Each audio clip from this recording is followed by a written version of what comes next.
ಇವತ್ತು ನಾವು ನಮ್ಮ ಕಾರ್ದು ಎಫ್ ಸಿ ಮಾಡಿಸೋದಕ್ಕೆ ಅಂತ ಆಂಧ್ರಾಗೆ ಹೋಗ್ತಾ ಇದ್ದೀವಿ. ಅದಕ್ಕೆ ಇವತ್ತು 4 ಗಂಟೆಗೆ ಎದ್ದು ಕೂತಿದ್ದೀವಿ.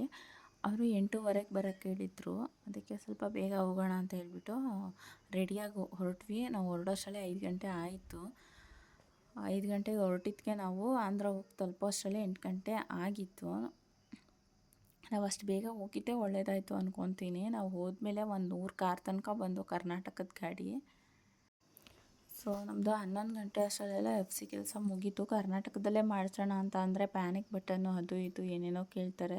ನಮ್ಮ ಗಾಡಿ ಕಂಪ್ನಿಗೂ ಅಟ್ಯಾಚ್ ಮಾಡಲ್ಲ, ಓಲಾ ಊಬರ್ಗೂ ಕೂಡ ಅಟ್ಯಾಚ್ ಮಾಡಿಲ್ಲ.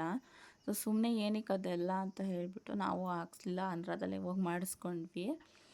ಸೊ ಅಲ್ಲೆಲ್ಲ ಬೇಗ ಬೇಗ ಮುಗೀತು. ಅಲ್ಲಿಂದ ನೆಕ್ಸ್ಟು ಕದ್ರಿಗೆ ಬಂದ್ವಿ. ನಾವು ಕದ್ರಿಗೆ ಬಂದು ಇಲ್ಲಿ ದೇವ್ರ ದರ್ಶನ ಮಾಡಿಕೊಂಡು ಹೋಗೋಣ ಅಂತ ನೋಡಿದ್ರೆ ಫುಲ್ಲು ಸೆಕೆ. ಅಪ್ಪ ಎಷ್ಟು ಬಿಸಿಲಿತ್ತು ಅಂದರೆ 38 ತನಕ ಟೆಂಪ್ರೇಚರ್ ಇತ್ತು. ಅಲ್ಲಿ ಜನ ಹೆಂಗಿರ್ತಾರೆ ಅನ್ನೋದೇ ಗೊತ್ತಾಗಿಲ್ಲ.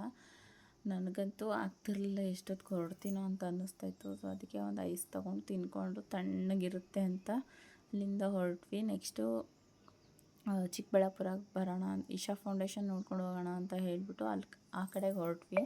ನಮ್ಮ ಕರ್ನಾಟಕ ಬಂದಮೇಲೆ ಒಂಚೂರು ಬಿಸಿಲು ಕಮ್ಮಿ ಅಂತ ಅನ್ನಿಸ್ತಾಯಿತ್ತು ನಮಗಂತೂ. ಸೊ ಇಲ್ಲಿಗೆ ಬಂದು ತಲುಪೋಷ್ಟೊತ್ತಿಗೆ 5 ಗಂಟೆ ಆಯಿತು. ಸೊ ಇಲ್ಲೊಂದು 7 ಗಂಟೆ ತನಕ ಇದ್ದು ಹೋಗೋಣ ಅಂತ ಹೇಳಿಬಿಟ್ಟು ಅಲ್ಲೇ ಕೂತಿದ್ವಿ. ನಮ್ಮ ಶಿವಪ್ಪನ ನೋಡ್ಕೊಂಡು ಕೂತಿದ್ರೆ ಏನೋ ಒಂಥರ ನೆಮ್ಮದಿ ಸಮಾಧಾನ ಎಲ್ಲನೂ ಆಗುತ್ತೆ. ಸೊ ಅಲ್ಲಿಂದ ಎದ್ದೋಗೋಕ್ಕೆ ಮನಸ್ಸು ಬರ್ತಿರಲಿಲ್ಲ. 7:30 ತನಕ ಕೂತಿತ್ತು. ಆಮೇಲೆ ಲೈಟಿಂಗ್ಸ್ದೆಲ್ಲ ಮುಗೀತು, ಎದ್ದು ಮನೆ ಕಡೆ ಹೊರಟ್ವಿ.